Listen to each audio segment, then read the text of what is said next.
નમસ્કાર દોસ્તો, હું છું તમારો દોસ્ત ભાવેશ ધામેલિયા. કરશનદાસ ભાદરકા એમને તમે ઓળખતા જ હશો.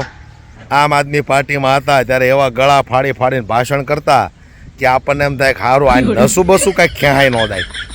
હા, હવે આમ આદમી પાર્ટીમાંથી એવું કહીને સટક્યા કે મારી તબિયત ખરાબ છે, પણ અસલમાં આમ આદમી પાર્ટી આમ સટકાવ્યા હતા. પાર્ટી વિરુદ્ધનું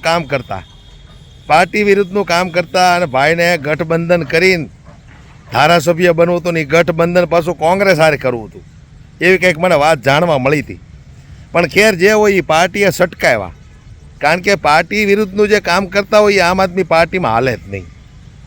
ઈમાનદાર પાર્ટી છે, પાર્ટી વિરુદ્ધનું તમે કામ કરો એટલે આમ આદમી પાર્ટી સહન કરે જ નહીં. પણ હવે આ કરશનદાસ પાછું કોંગ્રેસમાં ગયું છે. હવે કોંગ્રેસમાં જતા આમ આદમી પાર્ટીને શું કહે છે પહેલાં એ તમે સાંભળો, ત્યાર પછી આપણે આને થોડોક જવાબ આપીએ. બાપુ, જ્યારે તમે આમ આદમી પાર્ટીમાંથી રાજીનામું આપ્યું હતું ત્યારે તમે સ્વાસ્થ્યની વાત કરી હતી કે તમારી સ્વાસ્થ્ય તે સારું નથી રહેતું, એટલા માટે તમે રાજીનામું આપો છો. તો કોંગ્રેસમાં હવે કઈ રીતે તમે મદદ કરશો? જી, મેં 5 મહિનાનો આરામ કર્યો છે અને સ્વાસ્થ્યની વાત ત્યારે પણ સાચી છે. આજે પણ હું કહું છું કે મેં બાયપાસ કરાવેલી છે, તો ઓન રેકોર્ડ ડોક્ટરો પાસે છે અને એ ટાઈમે પેલી રીતનું હતું. પણ અમુક ઘણી બધી એવી વાતો છે કે જે મને વાસ્તવિકતા સમજાણી હતી. તો પછી મને એવું લાગ્યું કે મારે બ્રેક લઈ લેવો જોઈએ, મારે થોડુંક હેલ્થ પ્રત્યે ધ્યાન રાખવું જોઈએ. અને હું રિપીટ કરું છું કે બાયપાસ એ તો જગ જાહેર વસ્તુ છે, બધાને ખબર છે, મેં કરાવેલી હતી.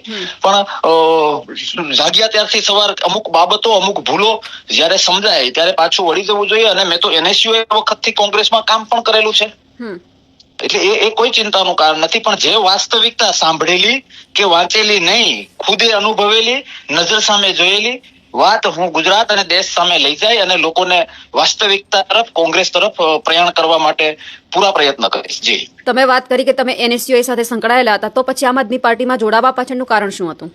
જી, જે મેં આભાસી બધું સાંભળ્યું હતું, જે ખોટી ઈમાનદારીની વાતો, ખોટી નાના માણસ માટેની વાતો, શું કહેવાય, એ પછી જે બધું મેં જોયું, જે વાસ્તવિકતા જોઈ. અને બીજી વસ્તુ એ છે કે કીડીને પણ સલામ કરવાનું બેન મન થાય. જો એ કીડી પોતાની રીતે દોડતી હોય તો કોઈ બીજાના હાથા તરીકે કામ કરતા હોય, એ વાસ્તવિકતા જ્યારે આપને સમજાય ત્યારે ત્યાંથી હટી જવું જોઈએ. અને આ બધી જ ખૂબ સરળ ભાષામાં તાકાતથી જે વાત મેં જોઈ છે, સમજી છે, અનુભવી છે, સફર કરી છે, એ વાત હું રિપીટ કરું છું કે હું એક ગુજરાતી સુધી લઈ જઈશ, દેશના એક નાગરિક સુધી લઈ જવાનો પ્રયત્ન કરીશ કે વાસ્તવમાં લોકશાહી પ્રેમી કોણ છે અને કોણ કોનો હાથો છે, હું પૂરી તાકાતથી સમજાવવાના મારા પ્રયત્ન છે. જી, તો ભાઈ તમે જ્યારે આમ આદમી પાર્ટીમાં હતા ત્યારે તો ગળા ફાડી ફાડીને ભાષણ કરતા હતા, આપણને એમ થાય નસું બસું કાંઈક ખેહાઈ જાય તમારી.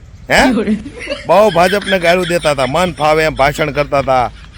એની માના પેટ નો નહીં, એના બાપની તાકાત નહીં, ફલાણું ઢીકડું. હવે કોંગ્રેસમાં જવું છે ને તમારે દેશની જનતાને જાગૃત કરવીશ. કોંગ્રેસમાં જઈને ભાઈ એમ કહે છે કે હું ગુજરાતના, દેશભરના દરેક એક નાગરિકને હું જાગૃત કરીશ. એલા પહેલાં તમે તો જાગૃત થાવ, તમારા કાંઈ ઠેકાણા નથી. વંડિયું ટપ્પો છો આમથી આમ ને આમથી આમ. ટિકિટ ન આપે, ગઠબંધન તમારે કરવા હોય, પાર્ટી વિરુદ્ધના કામો કરવા હોય એટલે પાર્ટી કાઢી નાખે. મારા દીકરા એવા બાના બનાવે એટલે મારી તબિયત ખરાબ છે. એટલે હવે તબિયત કાંઈ ખરાબ નહોતી, પાર્ટીએ સટકાવ્યા તમને. પાછા હાલી નીકળ્યા તો તબિયત ખરાબ હતી તમારી, નીકળી ગયા તો પછી અરવિંદ કેજરીવાલ વિરુદ્ધ, આમ આદમી પાર્ટી વિરુદ્ધ ગાડીઓમાં બેન વિડીયો હું કામ બનાવતા? તમારી તબિયત ખરાબ હતી ને તમારે આમ આદમી પાર્ટીમાંથી નીકળી જવું હતું તો પછી તમે વિડીયો હું કામ બનાવ્યા? હવે પાછા એમ કહો છો કે આ ઈમાનદારીના બણગા ફૂંકનારી પાર્ટી છે, કોઈનો હાથો બનવા હું તૈયાર નથી. એટલે હાથો નહીં, આ કોંગ્રેસમાં ધોકો બની ગયા. તમે ટીપી નાખશે બધા.